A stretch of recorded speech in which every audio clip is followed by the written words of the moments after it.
Hey guys, Zerkaa here and welcome back to our Millwall Career Mode series. First of all, apologies for the late upload, but I tweeted out prior to actually me finishing editing this video saying like retweet if you'd want to see an episode late tonight or favourite if you would like to see 2 episodes instead tomorrow.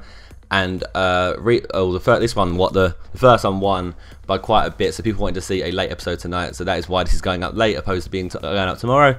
I'm going to start this episode and we're going straight into a game against Spurs. And I'm going to kind of talk about what I've been up to over the past 2 days in case some of you missed out on the last episode. If you didn't know, I have been in at Alton Towers with a bunch of YouTubers. I'm not going to go and list the name. There was 12 of us. Pretty much just it was kind of a group that we have formed together, and if you've seen me going on trips with other YouTubers before, it's just pretty much the same people as before. We kind of like formed a little group of ourselves, and we kind of like do events and stuff together. But yeah, so that's where I've been for the past 2 days. Obviously, I had to take a long drive up it's near Stoke, I believe. And that's how I was to take the long drive up there. I drove down there on Thursday morning, and I had to go pick up Ali A, or oh my god, it's Ali A, or Matrix, his name is on YouTube, but his Twitter name is oh my god, it's or OMG, it's Ali A. He has like a massive Call of Duty channel, and I went and picked him up, and it took us 4.5 hours to drive up there on a Thursday morning. Kind of got stuck in traffic. I kind of I was initially going to be taking Toby up, Toby Jizzle that is, but he had like a uni test to do, and he goes to university in Coventry. So instead he made the journey from Coventry opposed to coming back down to home, because obviously I know Toby's a real life friend that I met from school. So I was going to take him, but I decided to take, I didn't decide.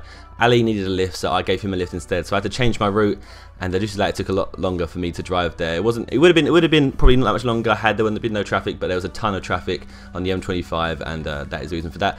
And it's funny enough, it only took I took Toby back, and it only took us 2 hours and 26 minutes. But yeah, we had a really good trip. It was lots of fun. Lots of us were a bit rough on Friday after drinking on the Thursday night. I'm not going to mention a certain name who was a lot drunker than others.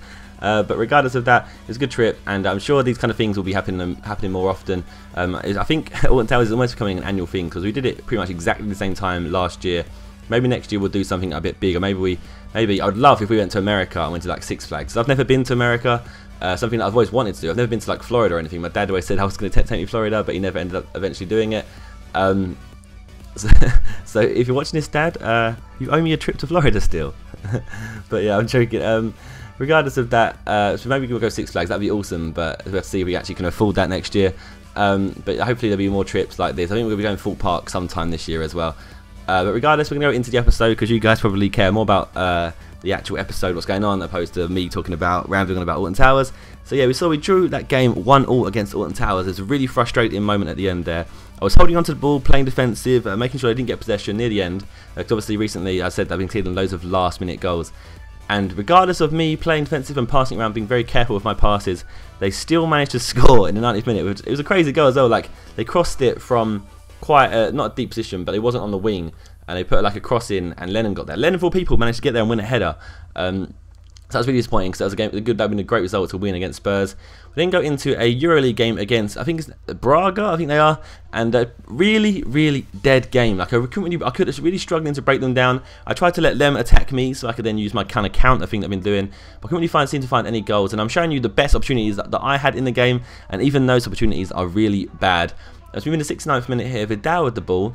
Plays the ball to Piazon, who is probably our best chance of the whole game. If Piazon got that in, maybe we probably would have won this game. And again, giving away what's going to happen. Canton on the ball here, plays it to Bittencourt, who shoots, and that goes wide. And I mean, if that gone in, that changes the game. And that's one of those games where all it needed was a goal. And you'll get that on our team as well. It just seems that once you get a goal, the other team kind of crumbles, especially in career mode as well. Is that against computer, they just seem to crumble. If you get an early goal, they're going to crumble, and you can go and wipe them out with ease. But they kind of built up some pressure towards later in the game. 83rd minute here. This guy controls it with his face, turns around and scores in the bottom right hand corner. So yeah, in reality, it's a great goal, but you probably would call it FIFA AIDS, because the ball just like kind of smacks him dead on the face, and he controls it perfectly, and it falls perfectly into his feet for him to put it in the bottom corner. And we actually lost that game 1-0 against Braga, and I believe that now takes them above us in the group standings. I've actually got a screenshot of the group standings right now, so let's get that. But I believe we are second. I think I've won 2, drawn 1, lost 1, and they've won 3 and just lost 1, I think. So going to our next game here, next Premiership game against Norwich. And see Piazza with the ball here, plays it over to Vidal and gets the scoring off to a nice start in the 19th minute there to make it 1-0. And Vidal trying to get some goals in to make sure he gets that golden boot that I said he would definitely get this season. But actually at the beginning of this, I kind of said at the beginning of the season that he would definitely get it regardless, because he always seems to be the guy who gets it for us. But it's looking like he might not get it. I mean, Piazza's been doing well, Benzi's been scoring well. And I think Vidal hasn't really scored that many goals. The rest of our team have been kind of doing a lot of goals this season, which is promising, I guess. Regardless of that, 32nd minute here, and they nearly equalise. Some great defending from both Okore and Zuma to keep the ball out, and then Tete shoots there, and again that was saved by Jed Steer. And Jed Steer's got kind of improved a lot over the past couple of games, not a couple of games actually, the past couple of months. Because obviously when he first got here, he was crap. Like he made some really bad mistakes, but he's been getting a lot better. I think the players, how they play is very much based on their morale and form, and you have to pay attention to that. It's something that I don't really ever pay that much attention to. In Ultimate Team I do, on Career Mode I never really paid that much attention to it. So if a player's in bad form, it would probably be advisable just to not play him at all until. But then if you don't play him, then how would he get in good form? That is the question. Maybe you should bring him on as a substitute.